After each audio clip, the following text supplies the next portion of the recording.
In the explosive preview for episode 181 of Swallowed Star, the intensity has reached new heights. Luo Feng and his Taiwo team, fresh from their brutal encounter with the Chushi tribe, barely have time to regroup before the storm of vengeance comes crashing down. The survivor of that last battle, Weisa, refuses to accept defeat. The old leader of the Chushi tribe, shamed by his retreat, is now hell-bent on payback. And this time, he isn't coming alone. Weisa's original plan was simple: wipe out Luo Feng's Taiwo team completely. But things went south quickly when Luo Feng struck back with full force, tearing through the Chushi tribe's elites. One by one, Weisa's companions fell. When the dust settled, he was the only one left standing and running. But Weisa wasn't retreating without a plan. Before making his escape, he cunningly left behind a token embedded with his soul mark, ensuring he could track Luo Feng's position at any time. A coward's escape?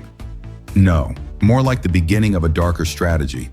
Knowing full well that his own strength alone wasn't enough for revenge, Weisa sought allies, formidable ones. First, he found Rekya, an immortal god and fellow member of his own tribe. But even two immortals weren't enough. Weisa then made his most dangerous alliance yet, approaching none other than Prince Meng Wenna of the Demon Clan. This wasn't just any demon noble. Meng Wenna hailed from the Zekian Wanshi King clan, a name that sent shivers down even the bravest spines. To tempt the demon prince into battle, Weisa offered the perfect bait: Luo Feng, a hidden genius of the human race. For Meng Wenna, the proposition was too tempting to ignore. In the war between races, slaying a human prodigy would not only earn him honor, but also generous rewards from his superiors. And so Meng Wenna agreed.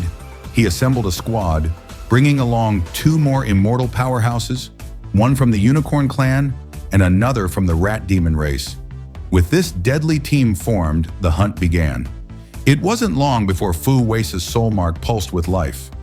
Luofang had been located. The moment of revenge had arrived. The ambush was swift and precise.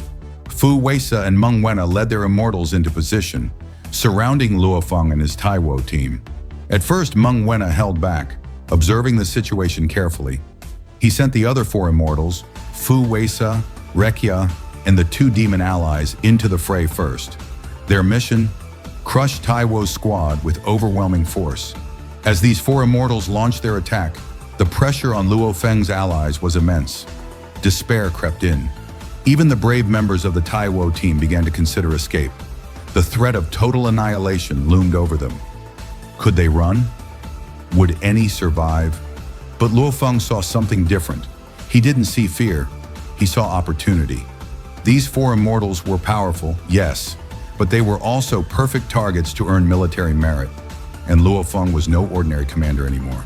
Without hesitation, he unleashed his trump card: the immortal-level star-eating grass. What happened next would become legend.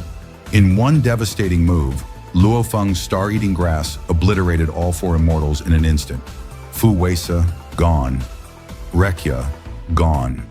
The Unicorn and Rat Demon warriors, wiped out. Taiwo's team stood in a stunned silence. No one had expected such domination. With that one move, Luofang not only crushed the enemy's vanguard, but also solidified his terrifying new reputation: the Lord of the Star-Eating Grass World. But the battle was far from over. The slaughter of his subordinates enraged Prince Meng Wenna. No longer content to watch from the sidelines, he surged forward to confront Luo Feng directly. Unlike the others, Meng Wenna wasn't just any immortal. He possessed the fearsome strength of an immortal marquis. His first strike, the Swallowing Domain, caught Luo Feng off guard, overwhelming him with its sheer power. However, Luo Feng had one more surprise up his sleeve. Using the star-eating grass, he cleverly obscured the battlefield, concealing his location and cutting off Taiwo's team from view. Then in that isolated space, Luo Feng and Meng Wenna clashed in a true showdown. This time, Luo Feng abandoned his divine weapon. Instead, he drew his broadsword, his trusted companion, and unleashed the fully upgraded version of the Netherworld Seven Absolute Swords. One move, one slash. The demon prince, Meng Wenna, once so proud, so confident, was struck down instantly. His eyes widened in disbelief. In his final moments, he tried to call out for help, but there was no one. No backup, no salvation. In the star-shattering belt, no one remained who could rival Luo Feng. And so, the proud prince of the demon clan perished, bitter, unwilling, and utterly defeated. As the dust settled, one truth became undeniable. Luo Feng had risen to a whole new level. His dominance was no longer hidden. It was out in the open, undeniable, and terrifying.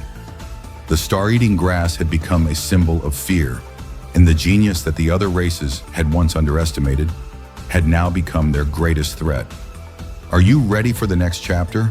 Are you excited to see how Luo Feng's legend continues to unfold? Let us know what you think in the comments.